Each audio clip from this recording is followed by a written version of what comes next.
আরে পালাচ্ছে কোথায়? এই দাঁড়া, পাগল সেজে ভিক্ষা করছিস আর রাস্তা দিয়ে আসা যাওয়া লোকদের পাথর মারছিস? দাঁড়া, তোর ব্যবস্থা করছি, এখনই পুলিশকে ফোন করছি। কি হলো, পালাচ্ছিস কোথায়? আমি জানি তোরা বহুরূপী, তোরা এভাবেই মানুষকে ঠকাস। আজ তোর ব্যবস্থা নিচ্ছি। পালা পালা, আমিও দেখি কতদূর পালাতে পারি। তোদের মতো ভিখারিদের খুব ভালো মতো চিনি আমি।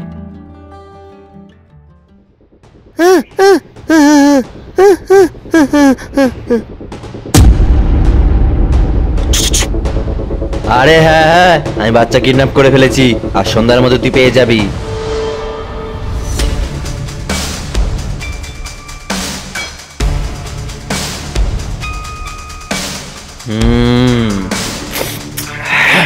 এই চুপ, কোথায় আছে না? একদম চুপ, ঠিক আছে, একদম চুপ।